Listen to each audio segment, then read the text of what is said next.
Hello everyone, welcome to our channel. हमारे channel पर आप सभी का भरपूर स्वागत है। आज के इस सेशन में हम लोग प्रोनाउन की चर्चा करेंगे और प्रोनाउन में हम लोगों ने अब तक पर्सनल प्रोनाउन को जाना, पढ़ा और सीखा था।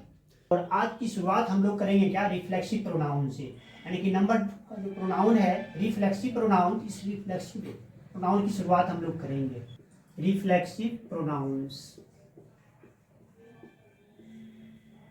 Reflexive pronouns. और आप सब जानते होंगे रिफ्लेक्सिव प्रोनाउंस ऐसे प्रोनाउन होते हैं जिससे स्वयं या अपना का बोध होता है। यानी वे प्रोनाउंस जिससे स्वयं या अपना का बोध होता है, क्या कहते हैं उसे, रिफ्लेक्सिव प्रोनाउन कहते हैं। ठीक है, तो एग्जाम्पल्स के माध्यम से इसके यूज को हम लोग समझने का प्रयास करेंगे, क्योंकि हमारे एग्जाम में जो क्वेश्चंस होते हैं प्रोनाउन से संबंधित, यह क्या होता है, इसके यूज से संबंधित होता है। यानी कि जो रिफ्लेक्सिव प्रोनाउंस हैं, इस रिफ्लेक्सिव प्रोनाउन के प्रयोग से संबंधित हमारे एग्जाम्स में क्या होते हैं, क्वेश्चंस होते हैं।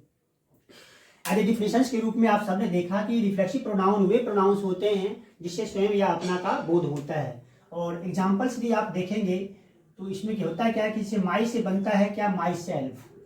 माई से क्या बनता है, माई सेल्फ। योर से क्या बनता है, योर सेल्फ, है ना। हिम से क्या बनता है, हिम सेल्फ। हर से क्या बनता है, हर सेल्फ। हर से क्या बनता है, हर सेल्फ। और देम से क्या बनता है, themselves, themselves. Our से क्या बनता है, आवर सेल्फ्स।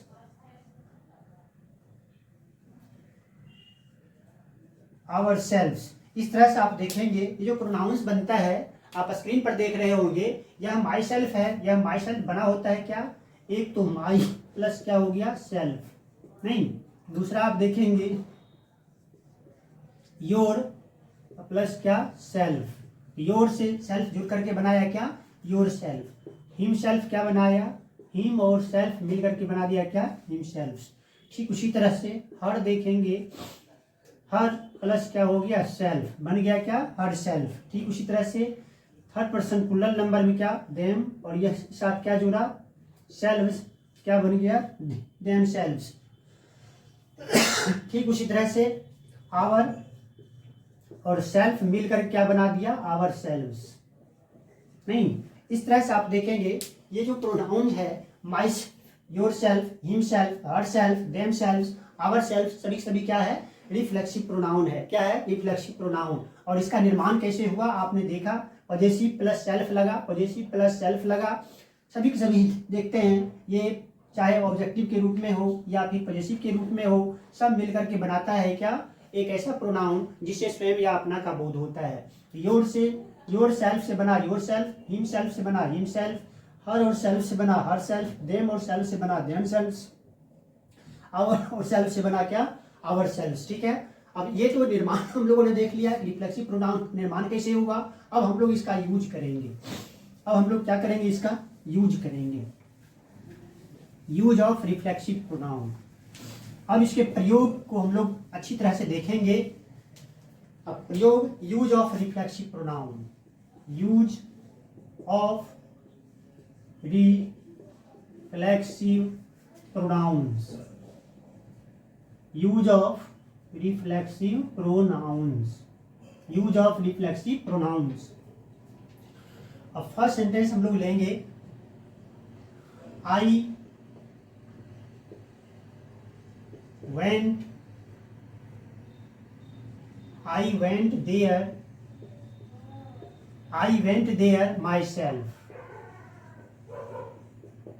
there myself। दूसरा सेंटेंस हम लोग लेंगे, you helped him yourself। तीसरा सेंटेंस हम लोग लेंगे, she invites them herself, she invites them herself। Number 4 लेंगे हम लोग,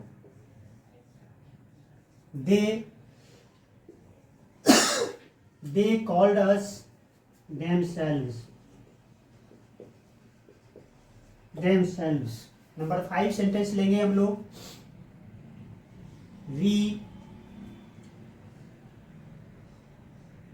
we called her ourselves। इस तरह से आप सेंटेंस देख रहे होंगे आप अपने स्क्रीन पर। फर्स्ट सेंटेंस, और मैंने बतलाया क्या कि यूज ऑफ क्या है, रिफ्लेक्सिव प्रोनाउन। ये प्रयोग किसका है, रिफ्लेक्सिव प्रोनाउन का। किसका, रिफ्लेक्सिव प्रोनाउन का, है ना। और इस यूज ऑफ रिफ्लेक्सिव प्रोनाउन में आप देख रहे होंगे सबसे पहले हमने एज ए सब्जेक्ट के रूप में क्या लिया, आई। क्योंकि आई का क्या होता है, माई सेल्फ होता है। ध्यान देंगे ये जो रिफ्लेक्सिव प्रोनाउन इस्तेमाल किया गया है माई सेल्फ, यह सब्जेक्ट पर कोई इफेक्ट नहीं डालता है। नहीं, सब्जेक्ट पर इसका कोई प्रभाव नहीं होता है ना। कि I went there myself, यानी कि मैं स्वयं वहां गया था, यानी अपनी इच्छा से गया था। मैं स्वयं या अपनी इच्छा से वहां गया था, या मैं अपने आप या मैं खुद वहां गया। ठीक है। सेकेंड सेंटेंस आप देख रहे होंगे, यू हेल्प्ड हिम योरसेल्फ। तुमने या आपने उसकी मदद स्वयं की, या तुम लोग स्वयं उसकी मदद किया। शी इनवाइटेड, सेकेंड में आपने क्या देखा, एज ए सब्जेक्ट के रूप में क्या था, यू था। हेल्प्ड क्रिया हो गया, हिम हो गया, योरसेल्फ। ठीक उसी तरह से सेंटेंस नंबर 3 में आप देख रहे होंगे कि शी इनवाइट्स देम, है नहीं, हरसेल्फ। उसने उन लोगों को, यानी कि वह स्वयं उन लोगों को क्या करती है, आमंत्रित करती है। वह स्वयं उन लोगों को क्या करती है, आमंत्रित करती है। उसके बाद आप देखेंगे सेंटेंस नंबर 4 में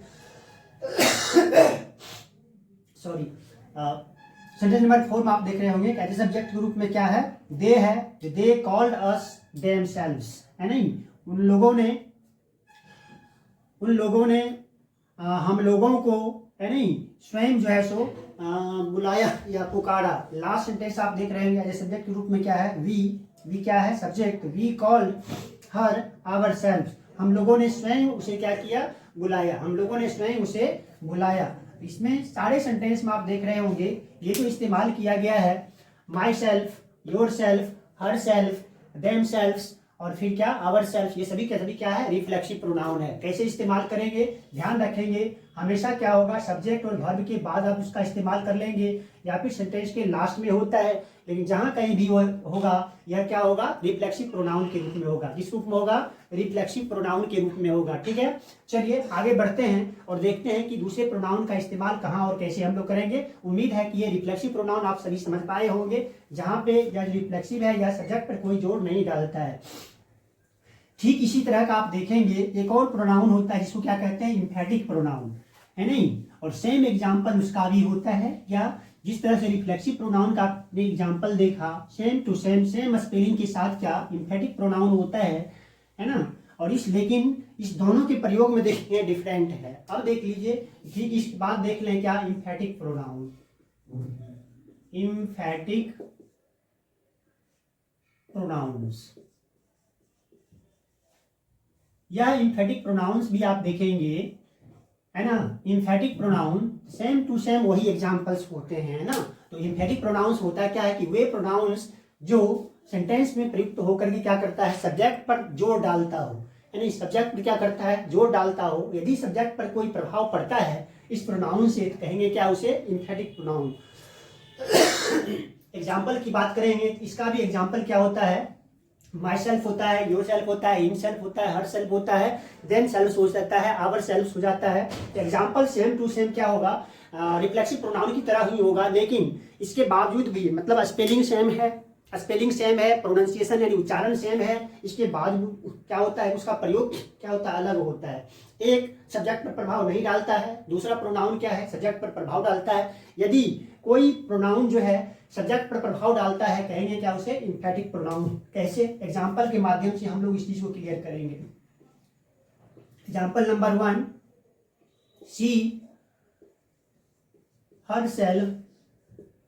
self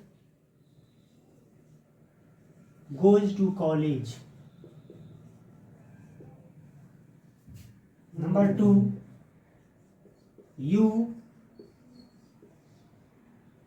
you yourself invited them. तीसरा, we ourselves, we ourselves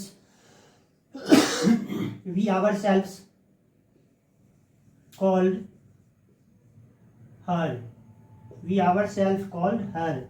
Number 4, they themselves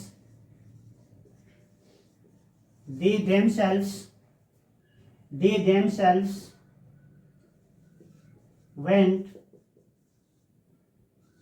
there. Sentence number 5 देखेंगे, he himself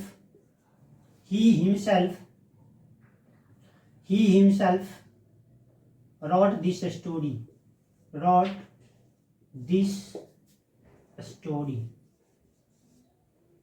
तो अब इस तरह से इस सेंटेंस को देखा जाए।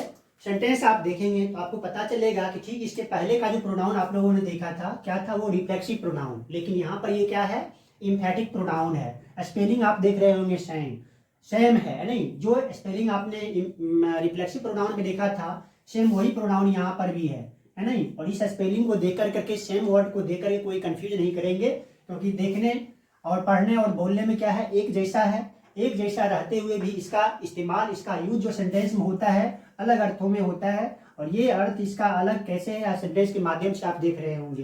फर्स्ट सेंटेंस में आप देख रहे हैं, she herself goes to college, वह खुद, वह स्वयं कॉलेज जाती है। मतलब शी पर जो है प्रभाव पड़ता है किसका? हरसेल्फ का नहीं। शी क्या है? सब्जेक्ट है, और इस सब्जेक्ट को क्या करता है? प्रभाव डालता है। सब्जेक्ट पर प्रभाव कौन डालता है? हरसेल्फ है नहीं? यह क्या करता है? इफेक्ट करता है। क्या कर रहा है? इफेक्ट कर रहा है। किस पर इफेक्ट डालता है? सब्जेक्ट पर। सब्जेक्ट क्या है? शी। तो she herself goes to college, वह खुद कॉलेज जाती है। सेकेंड सेंटेंस में आप देख रहे होंगे कि यू योरसेल्फ इनवाइटेड देम, आपने खुद यानी यह जो प्रोनाउन है, यह क्या करता है? इफेक्ट डालता है। और इसका इफेक्ट किस पर है? इसका इफेक्ट किस पर है? यू पर। यू है क्या? सब्जेक्ट। तो सब्जेक्ट पर देखेंगे प्रभाव डालता हो, तो ऐसे ही कंडीशंस में सेम स्पेलिंग रहते हुए जो रिफ्लेक्सिव प्रोनाउन का आप एग्जांपल देखे होंगे, उसे कहेंगे क्या? Emphatic pronoun. क्या कहेंगे? Emphatic pronoun. सेंटेंस नंबर 3 में आप देख रहे होंगे, वी क्या है? सब्जेक्ट है। सेंटेंस नंबर 3 में क्या देख रहे होंगे? वी क्या है? सब्जेक्ट है। आवर सेल्फ क्या है? प्रोनाउन है। और ये प्रोनाउन कौन सा है? इम्फेटिक प्रोनाउन है। इम्फेटिक प्रोनाउन क्यों है? यह इफेक्ट डालता है। क्या डालता है? इफेक्ट डालता है। किसको? सब्जेक्ट को। यदि सब्जेक्ट पर प्रभाव डालता है, ऐसे ही कंडीशन में इस प्रोनाउन को क्या कहेंगे? Emphatic pronoun. ठीक उसी तरह से आप देख रहे होंगे सेंटेंस नंबर 4 में, दे है देम सेल्फ्स, यह देम सेल्फ क्या करता है? प्रभाव डालता है। किस पर? देम, दे पर। तो देम क्या करता है? इफेक्ट करता है। क्या करता है? इफेक्ट डालता है नहीं? डोमिनेट करता है किसको? सब्जेक्ट को, कार्य को करने के लिए। इसलिए यह देम शब्द क्या होगा? इम्फेटिव होगा, ना कि रिफ्लेक्सिव। लास्ट सेंटेंस के माध्यम से मैं बताऊं आप सभी को, यह हिमसेल्फ क्या है? प्रोनाउन है। यह हिमसेल्फ आप देख रहे होंगे, सब्जेक्ट जो हमारा ही है, इस ही पर क्या डालता है? इफेक्ट डालता है। और यदि ये हिमसेल्फ सब्जेक्ट पर इफेक्ट डालता है, कहेंगे क्या? इसे इम्फेटिक प्रोनाउन कहेंगे। ठीक है, तो निश्चित रूप से आप सभी रिफ्लेक्सिव प्रोनाउन और इम्फेटिक प्रोनाउन अच्छी तरह से समझ पाए होंगे। और ऐसे एज ए डिफिनेशंस के रूप में यदि आप रट लिए होंगे या रट रहे होंगे इसको, रिफ्लेक्सिव प्रोनाउन जो है herself, himself, yourself, ourself होता है। ठीक उसी तरह से क्या इम्फेटिक में भी क्या होता है?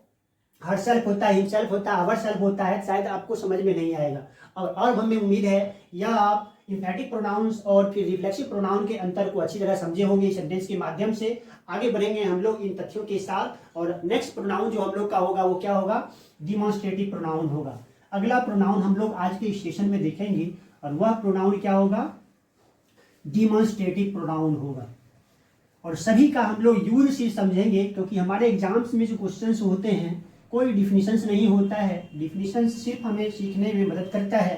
तो डिफिनीशंस के माध्यम से हम लोग इस तथ्य को सीखेंगे, और फिर जो एग्जाम्पल्स है, जो वर्ड है, उसको हम लोग इस्तेमाल करेंगे। अगला हमारा जो प्रोनाउन होगा वो क्या होगा? डिमॉन्स्ट्रेटिव प्रोनाउन होगा। क्या होगा?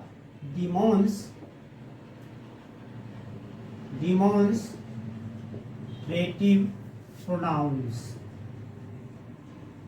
Demonstrative pronouns. और इस डिमॉन्स्ट्रेटिव प्रोनाउंस का प्रयोग यानी कहेंगे एज ए डिफिनेशंस के रूप में कि वे प्रोनाउन जिससे किसी व्यक्ति या वस्तु को संकेत या इशारा करने का बोध हो। वे प्रोनाउंस जिससे किसी व्यक्ति या वस्तु को इशारा करने का बोध हो, संकेत या इशारा करने का बोध हो, इंडिकेट करने के लिए प्रयोग किया जाता हो, कहेंगे क्या उसे? इंपैथिक प्रोनाउन। एज एग्जांपल्स के रूप में आप देखेंगे तो निश्चित रूप से आप इसे पहचान पाएंगे। जैसे कि आप दिस इस्तेमाल करते हैं, इंपैथिक प्रोनाउन है। दिस का ही प्लूरल फॉर्म में क्या करते हैं? दीज इस्तेमाल करते हैं। ठीक इसी तरह से दैट हम लोग इस्तेमाल करते हैं, है ना। और यह दैट भी क्या है? डिमॉन्स्ट्रेटिव प्रोनाउन है। और दैट का प्लूरल क्या हो जाता है? दोज हो जाता है। दैट का प्लूरल क्या होता है? दोज होता है। इस तरह से हम लोग इसका इस्तेमाल सीखेंगे। अब ये दिस का प्रयोग कहाँ और कैसे करेंगे, दीज का प्रयोग कहाँ और कैसे करेंगे, दैट का प्रयोग कहाँ और कैसे, और दोज का प्रयोग कहाँ और कैसे करेंगे। ठीक है। सबसे पहले आप लोगों ने देखा डिमॉन्स्ट्रेटिव प्रोनाउन में, या डिमॉन्स्ट्रेटिव प्रोनाउन वह प्रोनाउन है जो किसी व्यक्ति या वस्तु को संकेत या इशारा करने के लिए इस्तेमाल किया जाता है। ठीक है। और इसके एग्जाम्पल में सबसे पहले आपने क्या देखा? दिस देखा, है नहीं। और दिस, यह दिस का शाब्दिक अर्थ क्या होता है? यह होता है। ठीक है नहीं। इसका यूज किया जाता है यानी प्रयोग इस अर्थ में सिंगुलर सब्जेक्ट के रूप में। कैसे किया जाता है? सिंगुलर फॉर्म में, सिंगुलर फॉर्म में होता है। इसका प्रयोग कहाँ होता है? सिंगुलर फॉर्म में प्रयोग किया जाता है नहीं। और ये इंडिकेट क्या करेगा? इंडिकेट करेगा, है ना। इंडिकेट मतलब संकेत करना, संकेत करने के लिए इसका प्रयोग किया जाता है, इंडिकेट करने के लिए। और ये इंडिकेट करेगा क्या? चाहे कोई पर्सन होगा, है नहीं, या फिर कोई ऑब्जेक्ट होगा, है नहीं। चाहे पर्सन हो, ऑब्जेक्ट नहीं, किसी भी चीज को संकेत या इशारा करने के लिए इस्तेमाल किया जाता है। किसका? दिस का। और कैसे किया जाता है? सिंगुलर फॉर्म के रूप में, एज ए सिंगुलर सब्जेक्ट के रूप में हम इसका इस्तेमाल करते हैं, है नहीं। दिस हमारा क्या है? यह। जिसका शाब्दिक अर्थ क्या होता है? यह। दिस का शाब्दिक अर्थ क्या होता है? यह। यूज प्रयोग करते हैं हम लोग सिंगुलर फॉर्म में। और यह करता क्या है? इंडिकेट करता है, इशारा या संकेत करता है। किसका? पर्सन का या ऑब्जेक्ट का। यानी किसी भी चीज को क्या करेगा? ये इंडिकेट करेगा। कैसे? एग्जाम्पल है, सेंटेंस के रूप में आप यदि देख लेंगे तो अच्छी तरह समझ में आ जाएगा। This is a great thing. This is a great thing. This is a good man. This is a good man. इस तरह से हम लोग दिस का इस्तेमाल करते हैं। किसके रूप में? सिंगुलर सब्जेक्ट के रूप में करेंगे, है नहीं। संकेत या इशारा करने के लिए प्रयोग होता है। ध्यान सिर्फ यही रखना है, दिस का इस्तेमाल हमेशा क्या होगा? सिंगुलर सब्जेक्ट के रूप में होगा। ठीक है। तो चलिए देखते हैं हम लोग इसका सेकेंड फॉर्म जो है उसको। सेकेंड फॉर्म क्या है? दीज, यानी दिस का क्या हो जाता है? दौज हो जाता है। क्या हो जाता है? दौज हो जाता है। और हम लोग दौज को देखेंगे।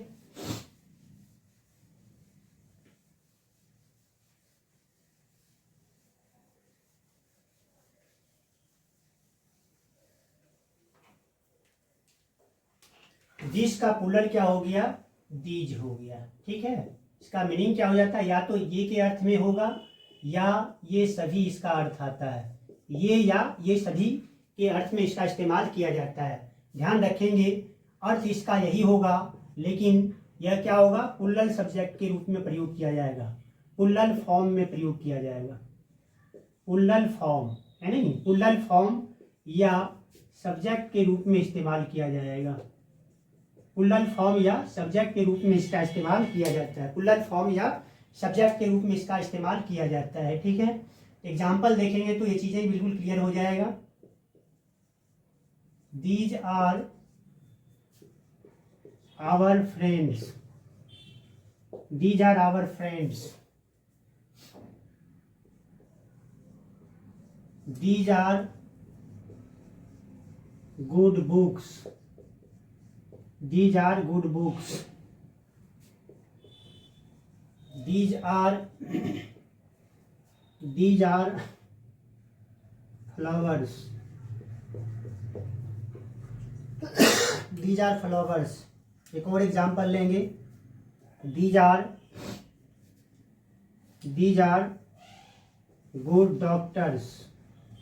These are good doctors. इस तरह से आप देखे होंगे कि दिस का प्रयोग जहां आपने सिंगुलर सब्जेक्ट के रूप में किया, वहीं पर दीज का जो प्रयोग होता है किस रूप में, प्लूरल फॉर्म में, यानी कि दिस का ही प्लूरल फॉर्म क्या होता है, दीज होता है। ठीक है, कैसे ये प्लूरल होता है आप देखे होंगे कि इसके साथ हमेशा जो नाउन प्रयोग किया गया है या किस फॉर्म में प्रयोग किया गया है, प्लूरल के रूप में, है नहीं। सभी के सभी प्रोनाउंस जो होगा क्या होगा, प्लूरल फॉर्म में होगा, है नहीं। These are our friends, friends आप देख रहे होंगे क्या प्लूरल फॉर्म में है। These are our good books, books आप देख रहे होंगे प्लूरल फॉर्म में है। दीज आर आवर फ्लावर्स, यानी दीज आर फ्लावर्स, फ्लावर आप क्या देख रहे होंगे, प्लूरल फॉर्म में प्रयोग किया गया है। ठीक उसी तरह से लास्ट सेंटेंस में these are good doctors, doctor भी क्या है, किस रूप में है, प्लूरल फॉर्म में है, यानी प्लूरल नाउन के रूप में इस्तेमाल किया गया है। इस तरह से आप समझ पाए होंगे क्या कि दीज जो दिस का प्लूरल फॉर्म है हमेशा या प्लूरल सब्जेक्ट के रूप में या प्लूरल फॉर्म में इस्तेमाल किया जाता है। ठीक है, आगे नेक्स्ट हम लोग देखेंगे इसका एग्जाम्पल। वो एग्जाम्पल हमारा होगा, वो एग्जाम्पल्स हमारा होगा दिस, एंड दिस, दीज आपने देख लिया। उसके बाद क्या होता है, दैट, दैट का शाब्दिक अर्थ क्या होता है, वह होता है। दैट का शाब्दिक अर्थ क्या होता है, वह होता है नहीं। और इसका जो इस्तेमाल किया जाता है, यानी कि यूज किया जाता है, यह यूज किस रूप में होता है, यह यूज किस रूप में होता है, सिंगुलर फॉर्म में। इसका इस्तेमाल कैसे किया जाता है, सिंगुलर फॉर्म में, सिंगुलर फॉर्म में, है नहीं। किस रूप में किया जाता है, सिंगुलर फॉर्म में प्रयोग किया जाता है। किस फॉर्म में प्रयोग किया जाता है, सिंगुलर फॉर्म में प्रयोग किया जाता है। यूज दैट का, यह क्या है, सिंगुलर है और सिंगुलर फॉर्म में प्रयोग किया जाता है। शाब्दिक अर्थ आप देखेंगे यानी वह होता है। और दूसरी चीज याद रखेंगे कि इंडिकेट करने के लिए, इंडिकेट का अर्थ आप जानते हैं क्या, संकेत या इशारा करने के लिए, बताने के लिए, किसी ऑब्जेक्ट को, किसी व्यक्ति को बताने के लिए दैट का इस्तेमाल किया जाता है। यानी ध्यान रखना है कि फार अवे ऑब्जेक्ट को दिखलाने के लिए, फार अवे ऑब्जेक्ट यानी दूर की वस्तु या व्यक्ति को दिखलाने के लिए इसका प्रयोग करते हैं हम लोग, दैट का प्रयोग करते हैं। दिस का प्रयोग जहां निकट की वस्तु को दिखलाने के लिए किया जाता था। अभी अभी आप देखे होंगे कि दैट से पहले हम लोगों ने दिस का इस्तेमाल किया। दिस सिंगुलर फॉर्म में, दीज प्लूरल फॉर्म में, दिस का प्रयोग सिंगुलर सब्जेक्ट के रूप में और निकट के वस्तु को दिखलाने के लिए दिस का इस्तेमाल किया जाता है। ठीक उसी तरह से दैट, जो कि वह, इसका शाब्दिक अर्थ है, और दैट का प्रयोग सिंगुलर फॉर्म में होगा। ध्यान रखना है कि इंडिकेट करने या संकेत या इशारा करने के लिए, और जो वस्तु दूर है, फार अवे ऑब्जेक्ट को दिखाने के लिए किसका प्रयोग करते हैं, दैट का प्रयोग करते हैं। एग्जाम्पल लेंगे और एग्जाम्पल से इस चीज को आप अच्छी तरह समझ पाएंगे। That is your brother, that is your brother, यानी दूर स्थित है तो आप उसको दिखलाने के लिए प्रयोग करते हैं, दैट का इस्तेमाल करते हैं। फिर लिखे हैं हम लोग दैट इज अ टेम्पल, जहां आप खड़े हैं वहां से थोड़ी दूरी पर क्या है, टेम्पल है, और उस टेम्पल को दिखलाने के लिए आप बोलते हैं क्या कि दैट इज अ टेम्पल, है नहीं। यानी इशारा कर रहे हैं कि वहां टेम्पल, वह एक टेम्पल है नहीं। वह तुम्हारा भाई है, यानी इशारा करते हैं कि वह तुम्हारा भाई है, दैट इज योर ब्रदर। फिर कहते हैं कि वह एक टेम्पल है, वह एक मंदिर है, दैट इज अ टेम्पल। ठीक इस प्रकार आप लोग दैट के प्रयोग को सीखे होंगे। और अब हम लोग इस दैट का प्लूरल फॉर्म देखेंगे। दैट का प्लूरल फॉर्म क्या होता है, दोज। अब हम लोग दोज का प्रयोग देखें कि दैट के दूसरा रूप जो है प्लूरल फॉर्म दोज, उसका प्रयोग कैसे और कहाँ किया जाता है। ठीक है,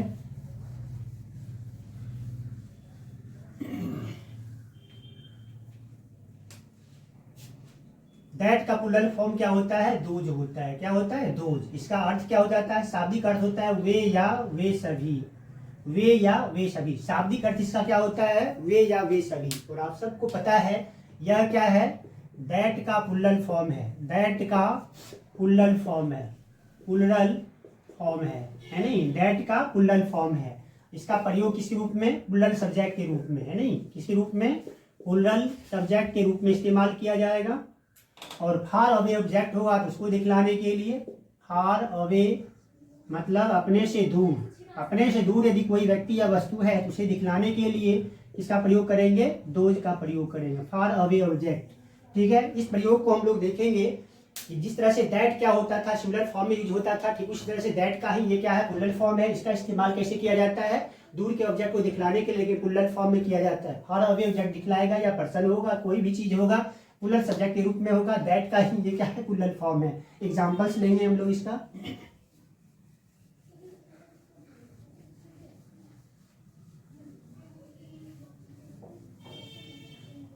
एग्जाम्पल के रूप में हम लोग इसको समझते हैं। 2000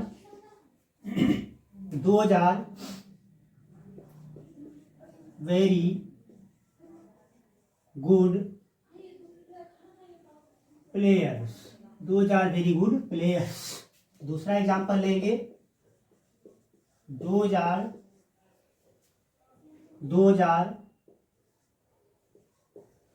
आवर फ्रेंड्स। 2000 our friends. तीसरा एग्जाम्पल लेंगे हम लोग 2000 सिंगर्स। 2000 सिंगर्स। नंबर 4 एग्जाम्पल लेंगे 2000 डॉक्टर्स। सेंटेंस नंबर 5 लेंगे 2000 गुड स्टूडेंट्स। 2000 good students. इस तरह से आप देखे होंगे दोज का इस्तेमाल, किसका प्रयोग, दोज का इस्तेमाल। ठीक है, 2000 वेरी गुड प्लेयर्स, 2000 फ्रेंड्स। हर सेंटेंस में आप देख रहे होंगे कि अपने साथ ये क्या लिया है, प्लूरल नाउन लिया है। स्पष्ट रूप से आप देख रहे होंगे जितने सारे नाउन इस्तेमाल किया गया है सभी क्या है, प्लूरल फॉर्म में है। सभी क्या है, प्लूरल फॉर्म में है। 2000 वेरी गुड प्लेयर्स, वे सभी क्या है, अच्छे खिलाड़ी हैं। 2000 आवर फ्रेंड्स, वे सभी हमारे मित्र हैं। 2000 सिंगर्स, वे सभी सिंगर यानी गायक हैं। 2000 डॉक्टर्स, वे सभी डॉक्टर हैं। लास्ट में 2000 गुड स्टूडेंट्स, वे सभी अच्छे विद्यार्थी हैं। ठीक है, इन्हीं तथ्यों के साथ आज के सेशन को हम लोग यही एंड करेंगे। मिलते हैं ऐसे ही यूज को लेकर करके नेक्स्ट सेशन में। तब तक के लिए आप सभी को इस सेशन में शामिल होने के लिए बहुत बहुत धन्यवाद। Thank you very much.